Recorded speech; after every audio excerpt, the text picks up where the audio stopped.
Craving Grace, Diamond Dogs, Book 2, Chapter 2, by Anne Malley, narrated by Anne Malley, copyright 2022. The Nobu penthouse provided all the privacy a man could want, too much maybe. Jay braced himself with a flex of fingers. Drinks flowed, sequins flashed, and conversations hummed, with all manner of offers and corresponding laughs. Deals were cut as groups and couples milled through the plush expanse of open spaces. Shadowed niches were reserved for those who preferred the facade of intimacy. Smoking was relegated to an accommodating balcony, complete with hookahs, personal hand-blown glass pipes, and assorted custom-rolled refreshments. Only adults were present. As far as Jay could tell, all attendees were able to consent with one stark exception. The woman in the trashy, lace pleaser heels and ill-fitted hijab, if that's what was twisted sideways on her head. She wasn't exercising free choice in joining the party. She wasn't walking. Brought into the penthouse by the service entrance, she slumped against her keepers while Jay pretended to sip his blue sapphire gin and tonic. The woman said nothing, despite terrified blue eyes peeking from beyond the ill-fitted folds masking her hair and face, as reference was made to her having partied too hard below stairs. Jay pinched the bridge of his nose to hide the sneer quivering his lips. Marriages weren't the only things men forced women into. Instincts compelled him to get a closer look. Protecting and defending is what Jay did, on the job or off, so he moved closer to the kitchen area. There was something about the woman, though.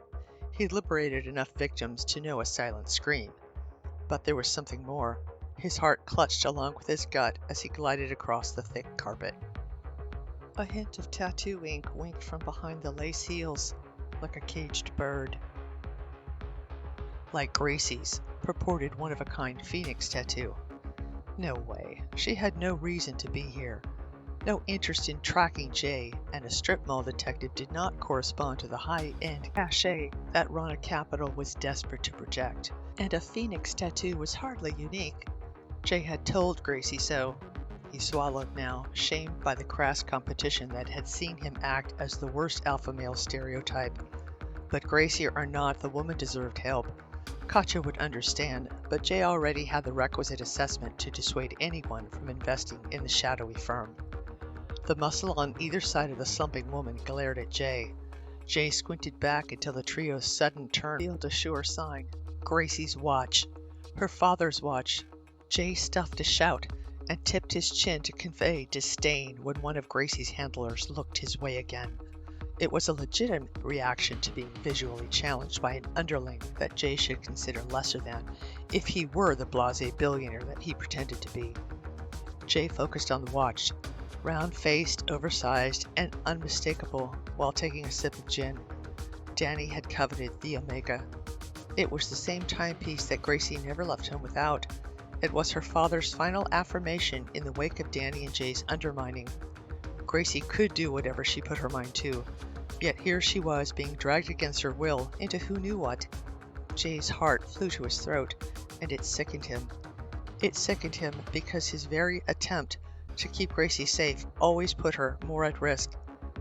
Anger flamed, surging like a riptide. Gracie's biting off more than she should chew may finally end her. It would end him too, Jay realized.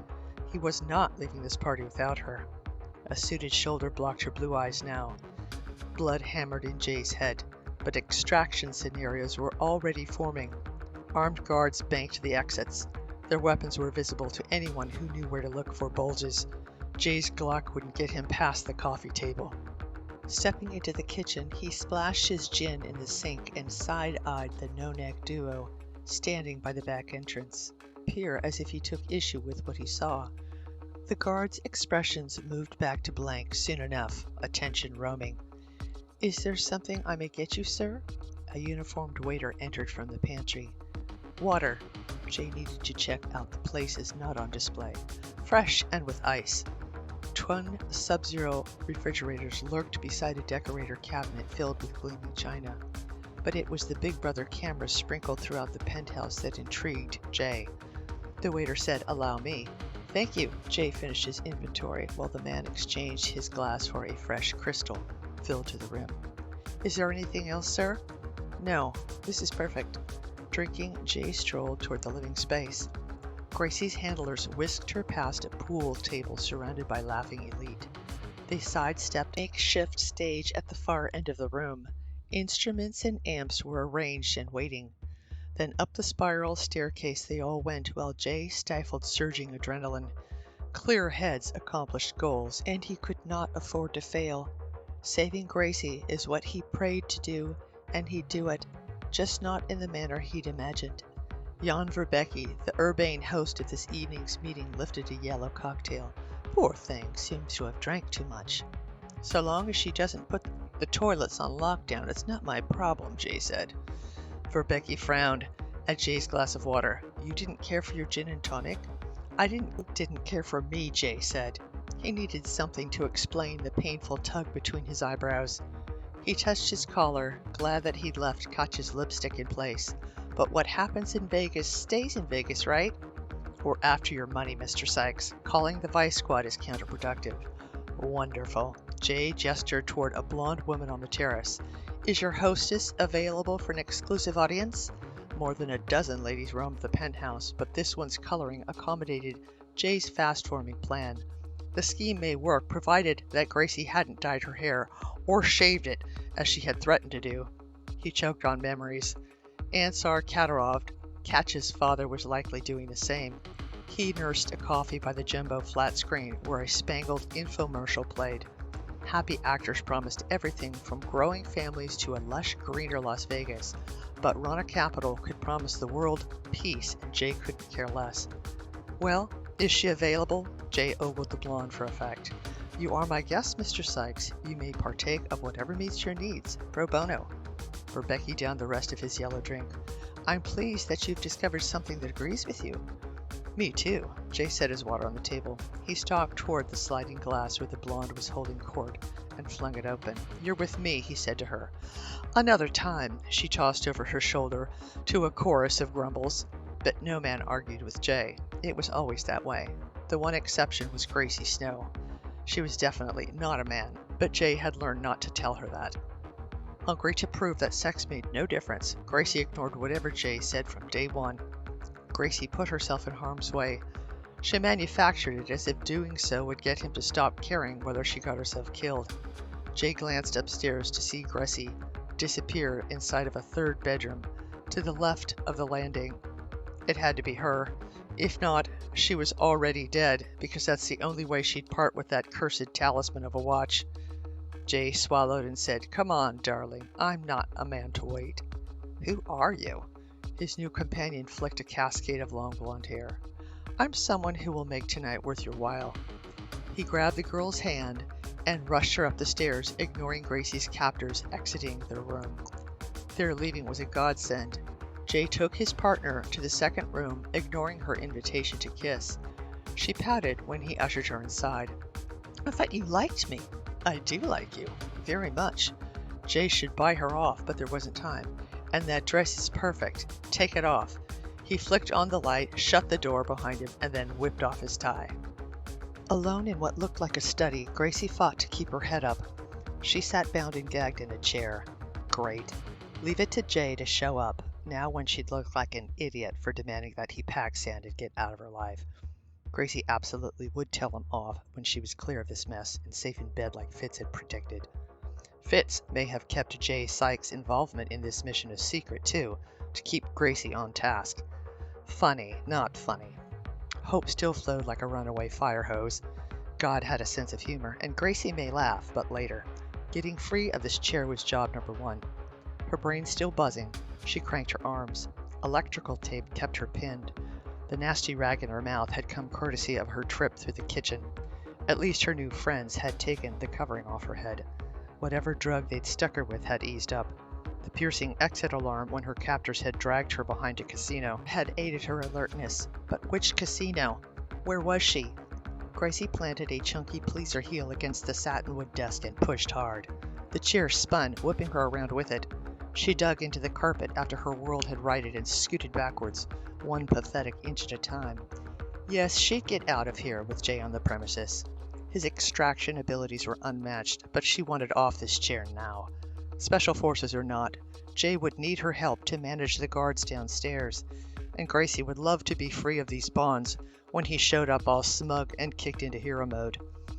Older and absolutely wiser at 27, Gracie would handle Jay this time. She'd engage him as an equal, not a little girl relegated to proving herself. Electrical tape was the challenge now. She scooted into position, aligning leather-cushioned chair arms with the bronze drawer pulls. The modern design, arrow points with flared ends, suited her purpose. The tape may hold, but she stretch it. She edged sideways, willing the sticky tape to give. It didn't. Silence reigned outside the door. Her ego gave way to practical manners. What was taking Jay so long? Much as Gracie wanted to consign him to hot air, experience said that he would come. Jay would come if only to rub the rescue in her face. Nostrils taut, Gracie caught the tape on a drawer pull and kicked the dresser. She jammed her left elbow against cushy leather until she sensed the steel beneath it. That's it. The tape lagged. The door suddenly swung. Jan Verbeke, the Belgian figurehead of Rana Capital, slipped into the room. This was not who Gracie wanted. Verbeke's silver suit and platinum mop top fit the FBI file that said shared. But Gracie needed to know who pulled Verbeke's strings. Whoever it was had ordered Gracie's kidnapping. He'd had Clive killed as well. Poor Clive. His rattling death gasps stayed with Gracie. She'd get names if only to give him some measure of justice. Meanwhile, she glared hot sentiments that the rag kept in her mouth. At last, said Verbeke. Condescension animated his overtanned face. The talented, sophisticated, resourceful Miss Snow. Precisely as Clive described, with your many disguises and amazing shoes. I am quite pleased, my dear. Verbeke's accented English hung like a noxious cloud. His eyelids drooped as he assessed what progress Gracie had made with the tape before he'd locked the door behind him. He moved toward her, floating like some imagined royal, then cranked the tape more tightly across her wrist. I'm afraid you're not leaving, he whispered. Gracie forced herself not to blink. You must tell me first who hired you, he said. The name of your patron, and all the juicy bits you might share with a good friend. I'd love to be friends, dear. Wouldn't you? She roared against the gag. I've never believed your dotted line ended with the FBI, he said. Too mundane, and with no eye for creative details. Verbeke moved in and crouched close to share his minty breath. He hooked a fake burgundy curl behind Gracie's ear. But I need you quiet now, quiet and compliant, and I do adore your earring. Or is that an earpiece? Such tiny little wires, and that dog collar is magnificent. Magnificent? It was cheap and not working, Gracie thought. The same had to be said of her earpiece, but Gracie's host seemed well aware. A blast of electric guitar vibrated from downstairs as she turned her chin away from Verbeke's diseased grin. Drums and screeching vocals followed. Perfect. Jay may leave her hanging, but hotel security wouldn't come. Would they? Gracie prayed for calm. For common sense, she swore that she'd use it someday, if someday ever came. Certainty evaporated and cold crept over her from the inside out. Anticipation was worse than the real thing. Where was Jay? Sweat caked her upper lip, bathing her armpits, and everywhere skin met skin. Gracie slid a look at her captor. The Belgian retrieved a slim leather case from his breast pocket. He snapped it open to display glinting syringes and other devices to make her throat run to dust. Another little prick, he snickered with unnerving softness. We had to be careful not to overdose you. A petite little thing like you requires delicate handling. She rocked back and forth and thrust her tongue against the rag. Come now, Miss Snow. We can't have you disturbing our guests. Verbeke squeezed the syringe and liquid spurted. Gracie hung her head. Staring, beneath fake bangs, she waited until the creep was within reach. Her nostrils flared and she fought the rage that may have her act too soon. Timing was everything, and she was no greenhorn, but beaten and cowed was a better look. So she turned it on for him, full force, with sad, blinking eyes. That's better. Verbeke leaned forward, closer, touching her arm. Gracie clocked him in the knee with a reinforced platform shoe. Vibration tore up her leg, and his, no doubt. The man expected subservience, and that's the last thing she'd give him.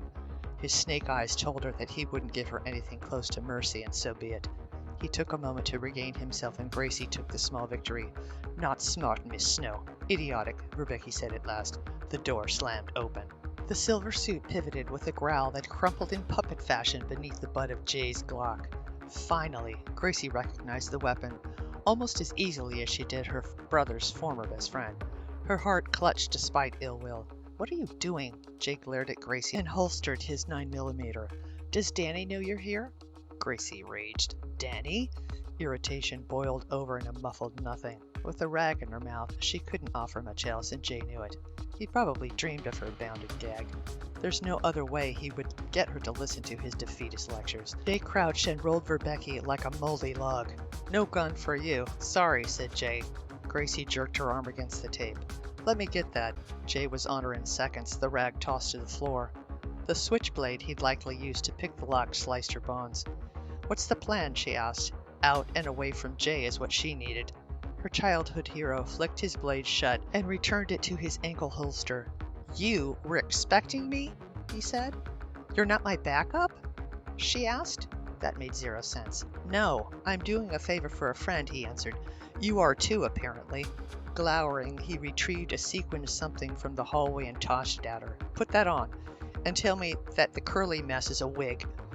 She ripped the itchy wig off of her head. "I'm going out as a blonde?" "You're going out. No thanks to whatever idiot sent you into this by yourself." "The idiot of whom you speak contacted me via text and paid me quite handsomely. Got me out of a jam with my former business partner, who was more like you than I care to admit." Gracie stood and shook out her long blonde hair. "But thanks to him or her, the person who hired me obviously believes in me. I have an opportunity to set the record straight about my character." "I never questioned your character, Gracie." "That's so sweet. But covert, critical, and sorry, dangerous is what I do." She peeled remnant tape off her wrists. "Whether you like that or not." "I don't like it." He never had. "Tough.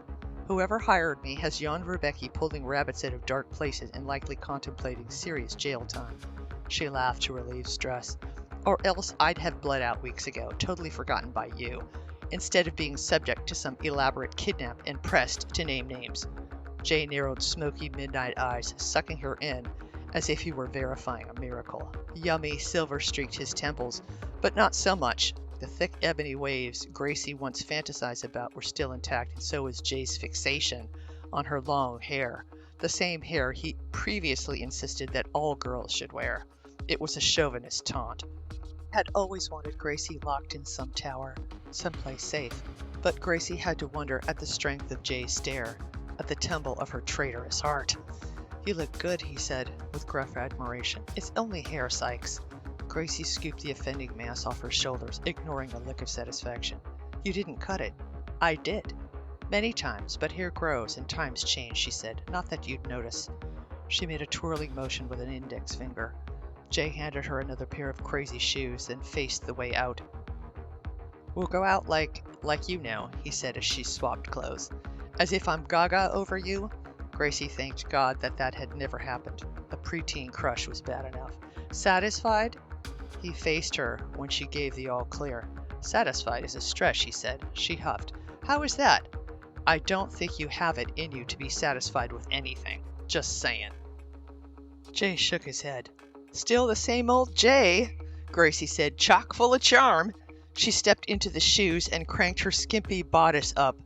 "Who supplied these lovely duds? This friend you were doing a favor for?" Jay ignored the dig, the question, and how amazing Gracie looked in curved squeezing sequins and a bounty of cleavage. Her lilac perfume was already having its way with him. Gracie was too grown up, and then some. He motioned toward the hallway. Childhood rivalries and wild imaginings needed to end. He checked the space for Big Brother cameras. Finding none, he tilted his head toward the door in a go signal. Gracie high-stepped over Verbecki. She grabbed a Do Not Disturb sign and hung it behind her as she followed Jay into the hall. He'd set a matching tag on the knob next door. The woman he hog-tied and hid in the closet could wait. "Should I thank that leggy blonde I spied on the balcony?" Gracie asked him.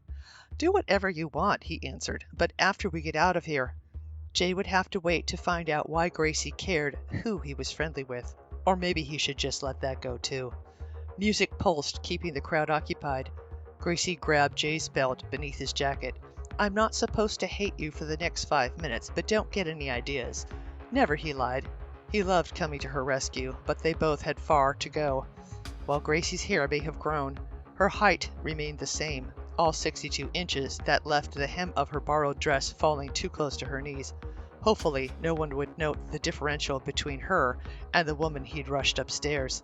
Gracie's phoenix tattoo wasn't hidden either.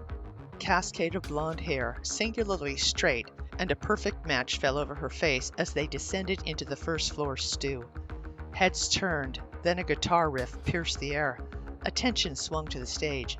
Jay spearheaded their escape, his body masking the tattoo. He let Gracie follow, linked by the tether of her fingers on his belt. The front foyer was a no-go.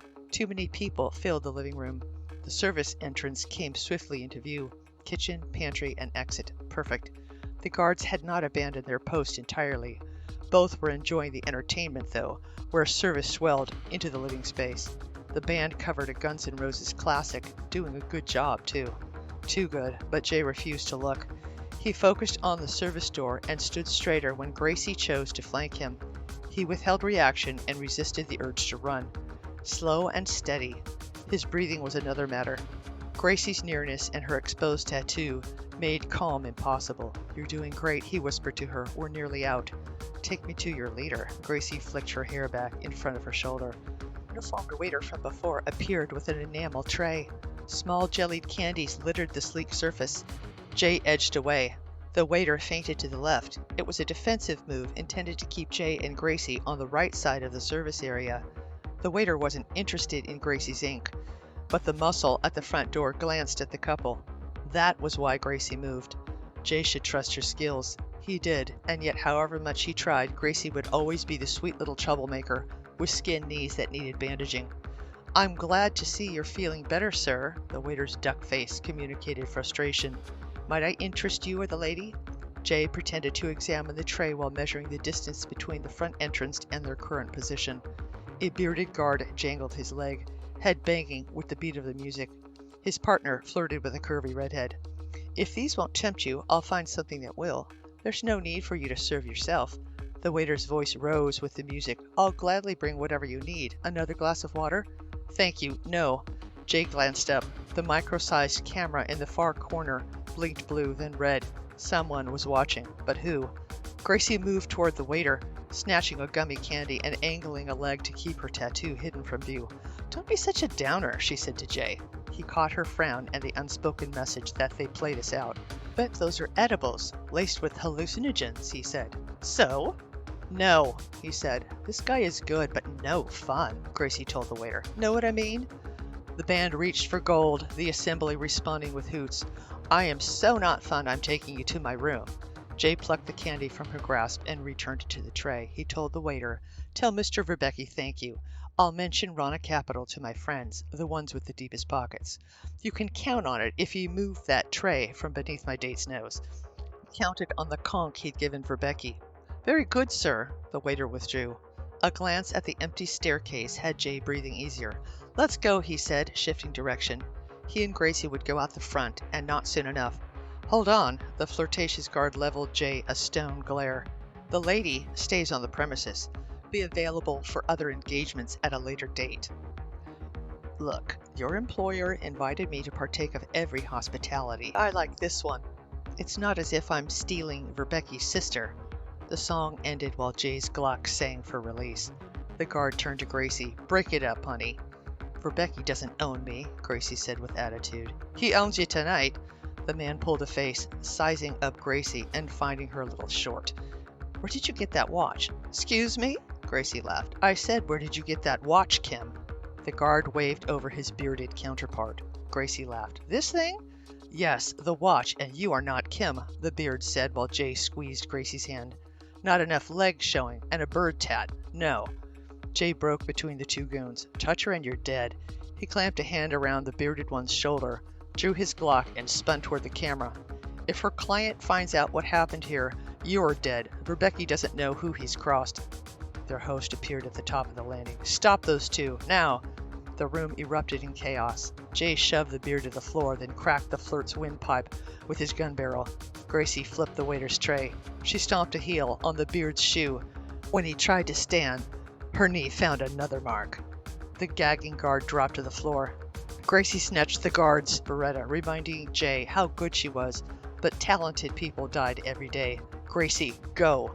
Jay stuck out with a roundhouse kick, felling a latecomer as they edged toward the door. Stop that man! Stop him!